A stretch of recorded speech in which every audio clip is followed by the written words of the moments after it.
Hello everyone, आज के इस वीडियो लेक्चर में हम डिस्कस करने वाले हैं बैलेंसिंग ऑफ लोकोमोटिव्स। जो हमने प्रीवियस क्लास में स्टार्ट किया था टॉपिक, उसी को हम कंटिन्यू करने वाले हैं। स्वेइंग कपल के बारे में देखने वाले हैं। तो जस्ट आपको मैंने बताया था कि इनसाइड सिलेंडर लोकोमोटिव होता है, आउटसाइड सिलेंडर लोकोमोटिव होता है। तो इनसाइड में क्या होता है कि जो आपके व्हील्स होते हैं, ड्राइविंग व्हील्स, उसके बीच में होता है अरेंजमेंट, जिसमें कि सिलेंडर लगा होता है, पिस्टन, कनेक्टिंग रॉड, आपका क्रैंक, सब कुछ होता है। तो आपको स्क्रीन पे एक डायग्राम दिख रहा है, उसमें आपको दो सिलेंडर दिख रहे हैं जो कि व्हील्स, जो ड्राइविंग व्हील्स है उसके बीच में ये सारा अरेंजमेंट है।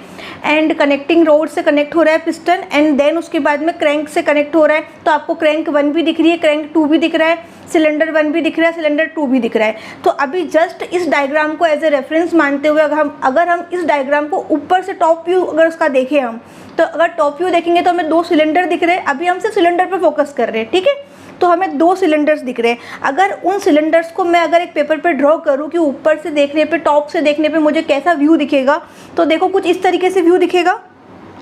जस्ट मैंने मान लिया कि जो ये एक सिलेंडर है वो कुछ इस तरीके से है, ये बीच में मैंने एक रेफरेंस मान लिया, क्लियर।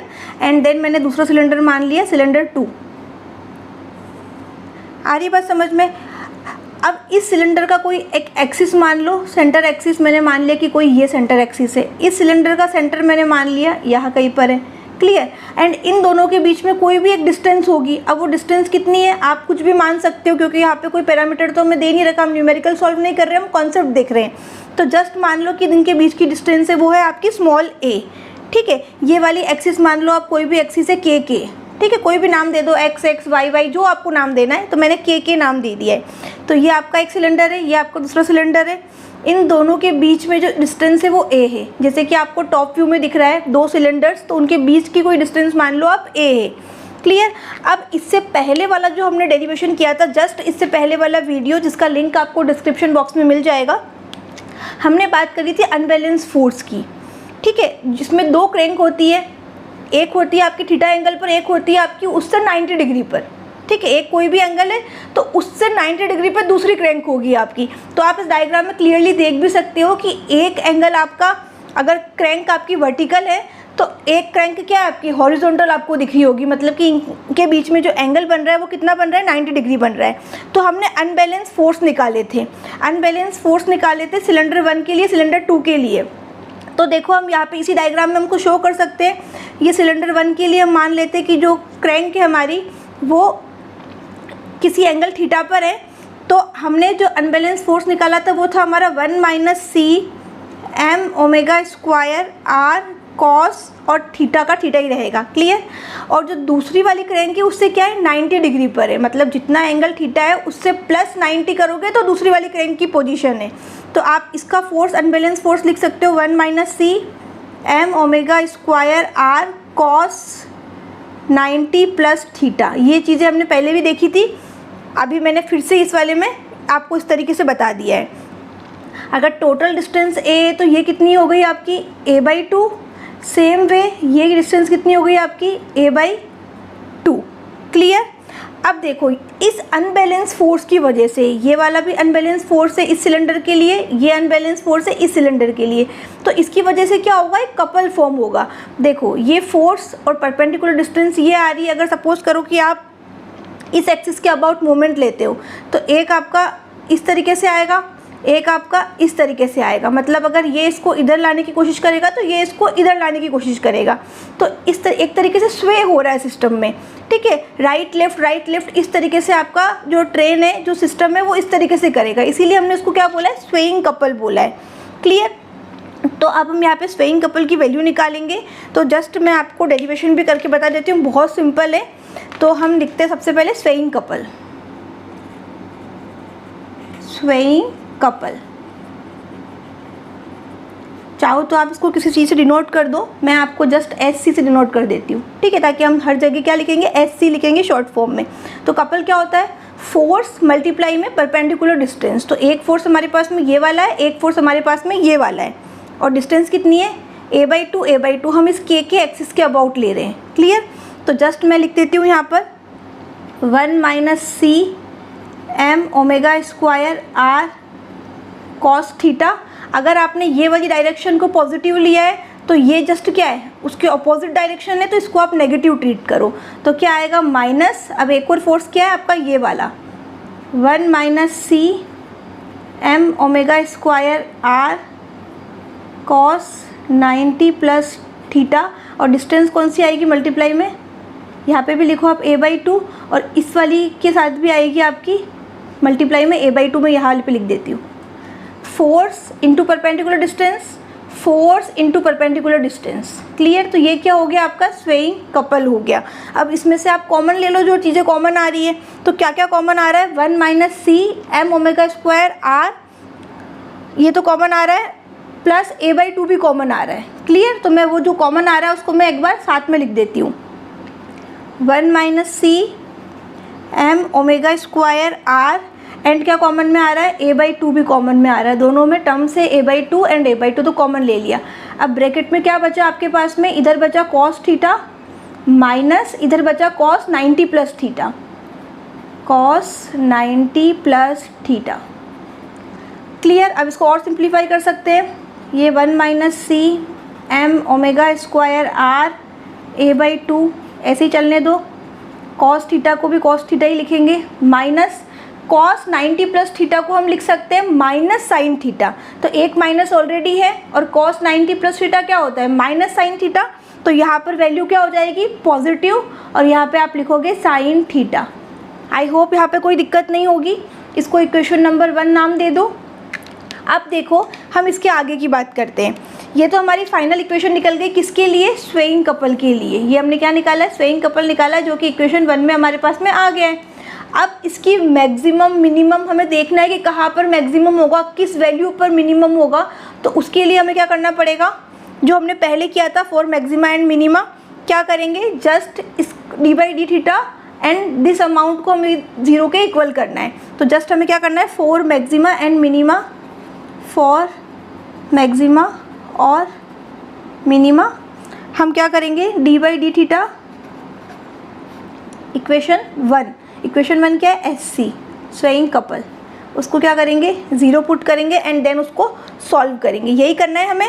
तो जस्ट हमें वही चीज़ करने के लिए देखो, अगर आपके पास में 1 minus C M omega square R a/2, ये तो क्या हो जाएगा कांस्टेंट, तो इसको आप मेंशन ही मत करो। जस्ट आपको इसका d/d थीटा निकालना है, उसको 0 के इक्वल पुट करना है। क्लियर? तो जस्ट वही हम ये काम करते हैं, d/d theta cos theta plus sine theta is equal to 0।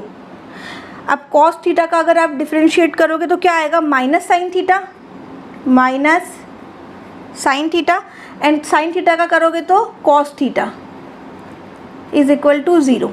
Simple mathematics लगाइए, डिफ्रेंशिएट किया और कुछ भी नहीं किया है। तो अब साइन थीटा और कॉस थीटा के टर्म्स में आगे इसको हम सिंप्लीफाई करके टेन थीटा के टर्म्स में ला सकते हैं। तो इसको और सिंप्लीफाई करेंगे, माइनस साइन थीटा, और ये कॉस थीटा उधर गया तो क्या हो जाएगा, ये भी माइनस में हो जाएगा। क्लियर? माइनस से माइनस कैंसिल आउट। तो क्या कंडीशन बन रही है यहाँ पर, tan theta is equal to 1। Condition आपकी ये बन रही है यहाँ पर। आ रही है बात समझ में? बहुत सिंपल है। अब देखो टेन थीटा की वैल्यू क्या आ रही है, 1 आ रही है, मतलब थीटा की कौन सी वैल्यू पे टेन थीटा 1 होगा। तो जस्ट हमें पता है 45 पे होता है एक तो, और एक होगा आपका 225 डिग्री पर। तो थीटा की कौन कौन सी वैल्यूज़ होगी, थीटा की होगी 45 डिग्री और 225 डिग्री। इन दोनों वैल्यूज़ को आप रख के देखोगे तो आपका टेन थीटा क्या आएगा, 1 आएगा। तो आपके पास में 2 वैल्यू आई है एंगल की, तो एक बार आपको ये रखना है, एक बार आपको ये रखना है, एंड देन चेक करना है कि क्या वैल्यूज़ आ रही है। तो जस्ट आप पहले आप रख लो थीटा की वैल्यू 45 डिग्री एंड देन उसको सॉल्व करके देखो कि आपके पास में क्या आ रहा है। तो जस्ट मैं रख रही हूँ at theta is equal to 45 degree. तो SC की वैल्यू हम देखते हैं। SC की वैल्यू अगर हम देखें इक्वेशन 1 जो हमारे पास निकल के आई है उसमें हमें रखना है। तो देखो 1 minus C M omega square R a/2 तो सेम रहेगा, 1 minus C M omega square R a/2। अब आप cos 45 प्लस साइन 45 करो तो कितना आएगा आपके पास में, cos 45 प्लस साइन 45 करोगे तो √2 वैल्यू आ रही है। ठीक है, तो जस्ट एक बार आप यहाँ पे इसको लिख दो √2। अब इस 2 को आप क्या लिख सकते हो, √2 मल्टीप्लाई में √2 लिख सकते हो। तो एक √2 से एक √2 कट जाएगा तो नीचे क्या बचेगा, सिर्फ एक √2 बचेगा। समझ पा रहे हो? तो वही चीज़ करके मैं सिंप्लीफाई कर रही हूँ, 1 minus C M omega square R A by √2, क्योंकि एक और √2 अगर इसको लिखोगे ऊपर एक और √2 ऑलरेडी है तो वो कैंसिल आउट हो जाएगा, तो हमारे पास बचेगा क्या, ये फाइनल टर्म हमारे पास बचेगी। तो ये कब की बात है, जब हमने थीटा 45 डिग्री रखा है। क्लियर? अब हम रखेंगे थीटा की जगह 225 डिग्री। क्लियर? तो हम यहाँ पर लिख देते हैं at theta is equal to 225 degree. उस पर हम देखते हैं इक्वेशन 1 में वैल्यू पुट करके कि आपका स्वेइंग कपल की वैल्यू क्या आती है। तो स्वेइंग कपल की वैल्यू आएगी कुछ, देखो 1 minus C M omega square R A by 2 तो सेम चलने दो, एंड देन वापस यहाँ पर कॉस थीटा की जगह लिखोगे 225 प्लस साइन थीटा की जगह लिखोगे 225। देन अगेन आपके पास में वैल्यू कितनी आएगी, √2 उसका मैग्नीट्यूड होगा, लेकिन इस बार माइनस में आएगी। क्या आएगी इस बार, माइनस का √2। तो उसको सिंप्लीफाई करोगे सेम पहले की तरह, 2 की जगह लिख दो √2 दो बार, तो एक √2 से एक √2 कैंसिल आउट हो जाएगा, तो नीचे सिर्फ एक ही बचेगा। लेकिन यहाँ पर क्या है, माइनस भी साथ में आ रहा है, उसको नेग्लेक्ट मत करना, इग्नोर मत करना। तो कितना वैल्यू हो जाएगी, -1 minus C M omega square R A by √2 आपके पास में वैल्यू आ गई है। इसको इक्वेशन नंबर आप 2 दे दो, इसको इक्वेशन नंबर आप 3 दे दो। क्लियर?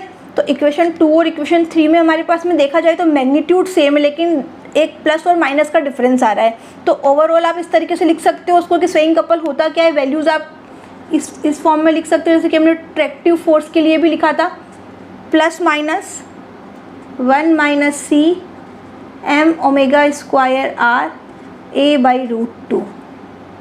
तो ये आपके पास में क्या निकल के आ गई है, स्वेइंग कपल की वैल्यू आ गई, जो कि न्यूमेरिकल्स में यूज़ आएगी। ये भी आपको फॉर्मूला क्या होना चाहिए, याद होना चाहिए। तो आई होप आपको समझ में आ गया कि किस तरीके से हम सिलेंडर्स को टॉप से देख रहे हैं, एंड देन उस पर जो अनबैलेंस फोर्स लग रहा है वो क्या कर रहा है, कपल क्रिएट कर रहा है, उसी को हमने बोला है स्वेइंग कपल। एंड देन हमने कपल की वैल्यूज़ निकाली है, और मैक्सिमम और मिनिमम वैल्यू निकालने के लिए हमने क्या किया, उसको d/d थीटा किया है, उस पर्टिकुलर स्वेइंग कपल का इज इक्वल टू 0 पुट कर दिया।